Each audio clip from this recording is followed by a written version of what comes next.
আপনার কাছে মাত্র 20 থেকে 30,000 টাকা আছে, খুব বেশি টাকা নাই। এই 20 থেকে 30,000 টাকা দিয়ে আপনি একটা ব্যবসা করতে চান। এখন এই যে অল্প টাকায় কিভাবে ব্যবসা করবেন? আপনার কাছে মাত্র 20 থেকে 30,000 টাকা আছে এবং কি এই টাকাতে আপনি একটা ব্যবসা করতে চান, এরকম যদি কারোর সাথে শেয়ার করেন, সে আপনাকে বলবে আরে পাগল হইছো, এত অল্প টাকায় কোনো ব্যবসা করা যায়? তো এই যে অল্প টাকায় যে ব্যবসা করা যায় না, এটা আমাদের সমাজে কিন্তু খুব প্রচলিত একটা জিনিস। কারণ কি, একটা যদি মুদির দোকানে দিতে চান, সেক্ষেত্রে আপনার 2, 4, 5, 10 লাখ টাকা লাগে। এখন সেই জায়গায় মাত্র 20 থেকে 30,000 টাকাতে আপনি কিভাবে ব্যবসা করবেন? এখানে আমি আপনাকে বলবো যে আসলে একটা ব্যবসা করতে চাইলে শুরুর দিকে আপনার আসলে এতটা ইনভেস্টমেন্টের দরকার হয় না। শুরুর দিকে যেটা দরকার হয় সেটা কি, আপনার মনের ভিতরে কতটুকু সাহস আছে, আসলে আপনি সাহসের দিকে কত বড়, সেটা হলো বড় বিষয়। এখন এই যে আপনার কাছে মাত্র 20 থেকে 30,000 টাকা আছে, এই দিয়ে আপনি যদি ব্যবসা করতে চান, এই ক্ষেত্রে আমি আপনাকে 2টা বিজনেস আইডিয়া দিব। সর্বপ্রথম যে বিজনেস আইডিয়া হবে সেটা কি, গরমের দিনে আপনি শরবত বিক্রি করতে পারেন বা জুস পার্লার দিতে পারেন। এই জায়গাতে আপনি ভালো একটা প্রফিট করতে পারবেন। জুস পার্লার দিতে খুব বেশি ইনভেস্ট করতে হয় না, তবে আপনাকে লোকেশনটা খুব ভালো করে চুজ করতে হবে, যে জায়গায় লোকের আনাগোনা বেশি এবং কি গরম পড়ছে, এই সময় আপনি ভালো একটা ব্যবসা করতে পারবেন।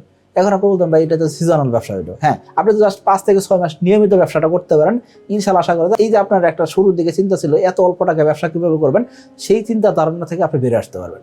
আপনি প্রতি মাসে 20 থেকে 30,000 টাকার বেশি আপনি লাভই করতে পারবেন যদি আপনি সঠিকভাবে করতে পারেন। আমাদের তালিকায় দ্বিতীয় যে ব্যবসাটা রয়েছে সেটা কি, আপনি গ্রামে বসে থেকেও এই ব্যবসাটা করতে পারবেন।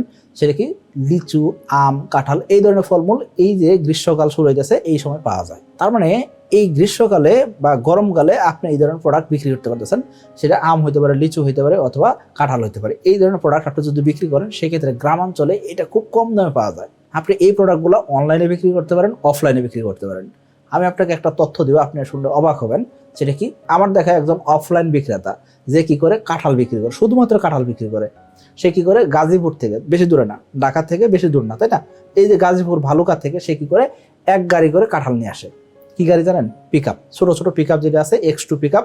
এই পিকআপ দিয়ে সে মোটামুটি এক পিকআপ সে কাঁঠাল নিয়ে আসে, মোটামুটি পাকা, একটু কাঁচা এবং কিছু একদম পাকা, মানে এখন রানিং খাইতে পারবেন, এই ধরনের কাঁঠালও নিয়ে আসে। অর্থাৎ বিভিন্ন ভ্যারাইটিস সে জিনিস নিয়ে আসতেছে। এবং কি, আপনি শুনে অবাক হবেন, ওনার কাছ থেকে কাঁঠাল কেনার জন্য মানুষ সিরিয়াল ধরে কাঁঠাল কিনে। এখন আপনি বলতেন ভাই কিভাবে করে? উনি শুক্রবার দিন মসজিদের পাশে দাঁড়ান, মসজিদ থেকে মোটামুটি একটু ডিস্টেন্স মেনটেন করে উনি দাঁড়ান, এবং কি ওই জায়গায় দাঁড়ায় উনি আধা ঘন্টা থেকে 40 মিনিটের ভিতরে ওনার সমস্ত কাঁঠাল বিক্রি করা শেষ করেন। এবং কি মোটামুটি বলা যায় উনি একদমে কাঁঠাল বিক্রি করেন। কেন ইমাজিন ইট? কিন্তু উনি গ্যারান্টি দিচ্ছে এই কাঁঠাল মিষ্টি হবে, এই কাঁঠাল এরকম হবে। কেন? উনি কাঁঠালটা চিনে, উনি কোন কাঁঠাল বাগান থেকে কাঁঠাল কিনতেছে সেটা উনি জানে।